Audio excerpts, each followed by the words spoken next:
बच्चे, यहाँ पे मैं तुम्हें ये नहीं बोल रही हूँ कि कोई हमें मार रहा है तो उस मार को सहन करो। मैं सिर्फ तुम्हें ये समझाना चाहती हूँ कि यदि कोई हमारे साथ बेरुखी कर रहा है, यदि कोई हमें दुख पहुंचा रहा है, चाहे फिर वो हमारे परिवार का हो, ऑफिस का हो, हमारा दोस्त हो या फिर कोई अजनबी, वे हमारे द्वारा किए गए इस जन्म या फिर इससे पहले या उससे भी पहले किए हुए कर्मों का फल हम भोग रहे हैं। यह कहानी सच को समझाने के लिए है। कर्म का मतलब यह नहीं है कि तुम चुपचाप सब कुछ सहो। कर्म का मतलब है समझाना। कर्म क्या सच में होते हैं मेरे बच्चे? कर्म कोई बदला नहीं है, कर्म कोई सजा नहीं है। कर्म एक आईना है। जो तुमने कभी किसी के साथ किया होगा वही तुम्हारे पास घूम फिर कर लौटेगा, चाहे वह किसी भी रूप में आए। जरूरी नहीं इंसान के रूप में आए, जरूरी नहीं किसी वस्तु के रूप में आए। जो तुमने कर्म किए हैं वे ईश्वर किसी न किसी रूप में तुम्हें वापस लौटाएंगे। उसी तरीके से आएंगे, लेकिन आते जरूर हैं। कहते हैं मैं किसी का बुरा नहीं करता, फिर भी मेरी जिंदगी में इतनी मुश्किलें क्यों हैं? सच यह है, जो आत्मा इस जन्म में बहुत कोमल होती है वह पिछले जन्म में कहीं ना कहीं कठोर थी।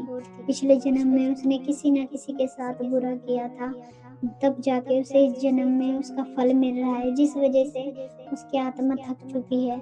उसके ऊपर जो कुछ भी बीत रहा है वह नहीं चाहता कि वह दूसरों के ऊपर बीते, इसलिए उसकी आत्मा बहुत कोमल, बहुत निर्मल हो चुकी होती है। समझो, दुख तुम्हें खत्म करने नहीं आते, दुख तुम्हें बदलने नहीं आते। अगर दुख सिर्फ सजा होता तो हर दुखी इंसान गलत बन जाता।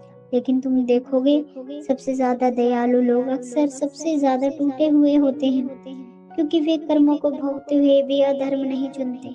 तो क्या इसका मतलब ये है कि तुम्हें अन्याय सहना चाहिए, दुख और पीड़ा में रहना चाहिए? नहीं मेरे बच्चे, तुम्हें समझना चाहिए कि जो कुछ भी तुम्हारे साथ हो रहा है, चाहे वो अच्छा हो रहा है या बुरा हो रहा है, वे तुम्हारे कर्म है। और उन कर्मों से ऊपर उठो। जो चीज तुम्हें ईश्वर दे रहा है उसे स्वीकार करो, अपने हौसले बुलंद करो, ईश्वर का नाम लो और अच्छा स्वभाव रखो। तुम्हारे रिश्ते तुम्हें इतना दर्द क्यों दे रहे हैं? यह कोई संयोग नहीं। पति पत्नी, माता पिता, संतान सब पुराना हिसाब लेकर आते हैं।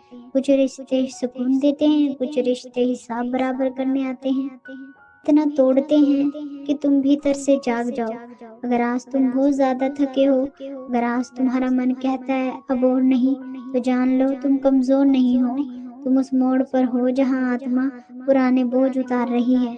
और अगर आज भी तुम भगवान को याद करते हो तो समझ लो तुम गलत रास्ते पर नहीं हो। यह संदेश तुम्हारे लिए है। क्यों? क्योंकि हर कोई इस तरह का सच सुनने के लिए तैयार नहीं होता।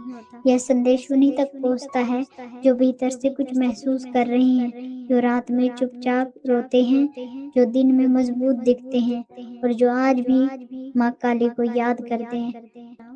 आखिरी बात मेरे बच्चे, दुख को दुश्मन मत बनाओ, दुख को शिक्षक बनाओ। जो सीख लेता है वह मुक्त हो जाता है, और जो समझ जाता है उसके जीवन में धीरे धीरे अंधेरा कम होने लगता है। अगर तुम यह सुन रहे हो तो यकीन मानो तुम अकेले बिल्कुल भी नहीं हो। मैं हमेशा तुम्हारे साथ हूँ। अब सच्चे मन से कहो जय माँ काली।